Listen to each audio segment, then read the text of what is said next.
ਇਹ हज़रत बाबा जी फरीद शकरगंज का एक किताब साढ़े कोल है। आपका श्लोक है बड़ा ही सोहना कमाल का।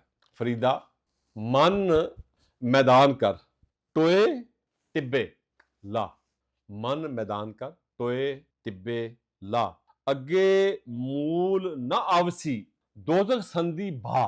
मन नूं इकारा कर, जे ਇਹਦੇ ਕੋਈ ਥੋੜਾ ਨੇ ਕਮੀਆਂ ਨੇ ਟੋਏ ਨੇ ਉਹਨਾਂ ਨੂੰ ਪੂਰ, ਤੇ ਜੇ ਇਹਦੇ ਚ ਕੋਈ ਟਿੱਬਾ ਐਰੋਗੈਂਸ ਮੈਂ ਉਚਾਈ ਉਹਨੂੰ ਕੱਟ, ਉਹਨੂੰ ਵੱਢ, ਬਰਾਬਰ ਹੋ, ਇਕਾਰਾ ਹੋ, ਏਕਤਾ ਵਿੱਚ ਆ। ਇਹ ਬਾਬਾ ਜੀ ਦਾ ਦਰਸ ਹੈ। ਇਹਦੇ ਵਿੱਚ ਆਪ ਦੇ ਜਿਹੜੇ ਸ਼ਲੋਕ ਨੇ, ਜਿਹੜੇ ਆਪ ਦੀ ਗੱਲਾਂ ਨੇ, ਇਹ ਨਿੱਕੇ ਨਿੱਕੇ ਪਰਲਸ ਨੇ ਵਿਚ are called the pearls of wisdom. ਇਹ ਸਾਡੀ ਜ਼ਮੀਨ ਜਿਹੜੀ ਪੰਜਾਬ ਹੈ, ਇਹਦੇ ਵਿੱਚ ਇਹ ਪਾਕ ਹਸਤੀਆਂ ਹੋ ਗੁਜ਼ਰੀਆਂ ਨੇ ਔਰ ਅੱਜ ਵੀ ਹੋਣਗੀ ਡੈਫੀਨੇਟ ਕੋਈ ਨਾ ਕੋਈ। ਸੋ ਕਹਿੰਦੇ ਨੇ ਕਿ ਆਪਣੀਆਂ ਕਮੀਆਂ ਨੂੰ ਥੋੜਾ ਕਮੀਆਂ ਕੀ ਹੁੰਦੀਆਂ ਇਨਸਾਨ ਦੀਆਂ?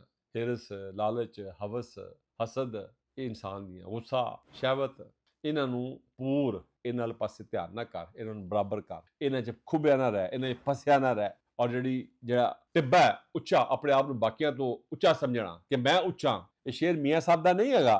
ਲੋਕਾਂ ਨੇ ਮੀਆਂ ਸਾਹਿਬ ਦੇ ਨਾਂ ਤੇ ਮਨਸੂਬ ਕੀਤਾ ਹੈ ਕਿ ਉੱਚਾ ਨਾਂ ਰਖਾਇਆ ਜਿਸਨੇ ਚੁੱਲ੍ਹੇ ਦੇ ਵੀ ਸੜਿਆ, ਨੀਵਾਂ ਹੋ ਕੇ ਲੰਘ ਮੁਹੰਮਦ ਲੰਘ ਜਾਏਗਾ ਅੜਿਆ। ਇਹ ਸ਼ੇਰ ਮੀਆਂ ਸਾਹਿਬ ਦੇ ਕਿਸੇ ਕਿਤਾਬ 'ਚ ਨਹੀਂ ਹੈ, ਮੀਆਂ ਸਾਹਿਬ, ਮੀਆਂ ਮੁਹੰਮਦ ਬਖਸ਼ ਸਰਕਾਰ, ਲੇਕਿਨ ਲੋਕਾਂ ਨੇ ਇਹਨੂੰ ਸ਼ੇਰ ਸੋਹਣਾ, ਥਾਟ ਅੱਛਾ ਹੈ। ਉੱਚਾ ਉਹ ਵੀ ਹੁੰਦਾ ਹੈ ਜਿਹੜਾ ਚੁੱਲ੍ਹੇ ਦੇ ਵਿੱਚ ਅਸੀਂ ਉੱਚਾ, ਜਿਹਨੂੰ ਅਸੀਂ ਚਿਮਟਾ ਕਹਿੰਦੇ ਆ, ਜਿਹੜਾ ਵਜਾਇਆ ਜਾਂਦਾ ਹੈ, ਉਹ ਚੁੱਲ੍ਹੇ ਦੇ ਵਿੱਚੋਂ ਕੋਲਾ ਫੜਨ ਦੇ ਲਈ ਜਾਂ ਅੱਗ ਵੀ ਛੱਡਦਾ, ਉਹ ਥਾਟ ਤੇ ਉਹੀ ਹੈਗਾ। ਲੇਕਿਨ ਇਹ ਜਿਹੜੀ ਅੱਗੇ ਮੂਲ ਨਾ ਆਵਸੀ, ਬਾਬਾ ਜੀ ਫਰੀਦ ਕਹਿੰਦੇ ਨੇ, ਅੱਗੇ ਕਦੇ ਵੀ ਤੇਰੇ ਨਹੀਂ ਆਏਗੀ ਦੋਜ਼ਖ ਸੰਦੀ ਭਾ ਦਾ ਮਤਲਬ ਹੈ ਅੱਗ। ਦੋਜ਼ਖ ਦੀ ਜਿਹੜੀ ਤੇਰੀ ਅੱਗ ਹੈ ਨਾ, ਫਿਰ ਤੂੰ ਉਹਦੇ 'ਚ ਨਹੀਂ ਸੜੇਗਾ ਉਦੋਂ ਹੀ ਜਦੋਂ ਤੇਰੇ ਵਿੱਚ, ਇਨਸਾਨ ਦੇ ਵਿੱਚ ਟੋਏ ਹੋਣਗੇ ਜਾਂ ਟਿੱਬਾ ਹੋਏਗਾ, ਇਕਾਰਾ ਨਹੀਂ ਹੋਏਗਾ, ਬਰਾਬਰ ਨਹੀਂ ਹੋਏਗਾ, ਆਪਣੇ ਆਪ ਨੂੰ ਦੂਜੇ ਇਨਸਾਨਾਂ ਤੋਂ ਉੱਚਾ ਸਮਝਣਾ। ਇਹ ਸਾਡੇ ਬਹੁਤ ਹੈਗਾ, ਬੜੇ ਬੜੇ ਅਲਕਾਬ ਲੋਕੀ ਲਾਉਂਦੇ ਨੇ ਆਪਣੀ ਗੱਡੀਆਂ ਦੇ ਪਿੱਛੇ, ਟਰੱਕਾਂ ਦੇ ਪਿੱਛੇ, ਬੱਸਾਂ ਦੇ ਪਿੱਛੇ ਲਿਖ ਕੇ ਲਾਇਆ ਹੁੰਦਾ। ਫਕੀਰ ਇਸ ਤੋਂ ਮਨਾ ਫਰਮਾਉਂਦਾ ਹੈ।